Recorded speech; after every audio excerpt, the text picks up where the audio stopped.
Charles Omer Makley, known colloquially as Charles McGray or Fat Charles, was a prominent figure in the world of American crime during the early 20th century. Born on November 24, 1889, Makley would carve out a notorious legacy, gaining notoriety as a bank robber and criminal associate of the infamous gangster John Dillinger. His life invites scrutiny into the labyrinth of crime that enveloped America during the Great Depression, a time when desperation often bred villainy. Born in the heart of a rapidly industrializing America, Makley's early years were marked by the struggles typical of many in the era. Makley did not begin a criminal career in earnest until his early 30s. On November 21, 1921, he was arrested for receiving stolen property in Detroit, Michigan. He was found not guilty. Over the next 3 years, Makley was arrested various times in Missouri. On July 30, 1924, he was arrested in Wichita, Kansas, for bank robbery, under the alias of Charles McGray. He was sentenced to 15 years, but was paroled in May 1928. A few days later, he robbed a bank in Hammond, Indiana.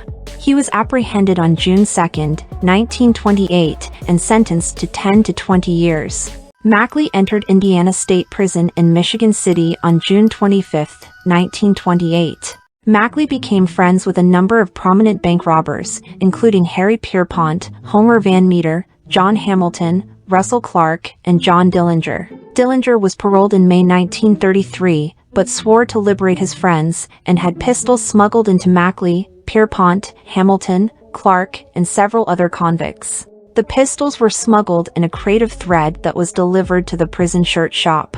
On September 26, 1933, a total of 10 armed men escaped from the main gate of Indiana State Prison. On October 14, Dillinger, Makley, and the gang stole guns, ammunition, and bulletproof vests from a police station in Auburn, Indiana. On October 20th, they pulled a similar heist at a police station in Peru, Indiana. On October 23rd, the gang used its new arsenal to rob a bank in Greencastle, Indiana, escaping with $74,000. By the end of the year, Makley ranked 4th on Illinois' list of public enemies, behind Dillinger, Pierpont, and Hamilton. As the heat from law enforcement intensified, Makley's luck began to turn. In September 1934, after a series of violent confrontations and close calls with the police, he was arrested, marking a significant downturn in what had once been a rising criminal career. His size and reputation as Fat Charles did little to deter the relentless pursuit by law enforcement. After his arrest, the judicial system dealt with Makley swiftly. In a time when public sentiment leaned heavily against criminals, especially those affiliated with Dillinger, Makley was keenly aware that the odds were stacked against him. He faced trial for robbery, and in the face of overwhelming evidence, on March 24,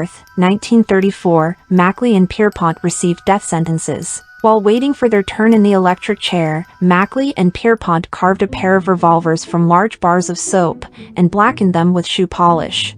On September 22, 1934, the two used these props to attempt an escape. They assaulted a guard and freed Clark from his cell nearby. Before they had gone far, Clark, who was not looking at an imminent death sentence, lost his nerve and retreated to his cell. Moments later, armed guards arrived and shot Makley and Pierpont. Makley, hit in the thorax and abdomen, died on the scene. Pierpont was seriously wounded, but survived and was later executed. Makley's death certificate states that internal hemorrhaging from these wounds caused his death. He is buried in the Sugar Ridge Cemetery in Leipzig, Ohio.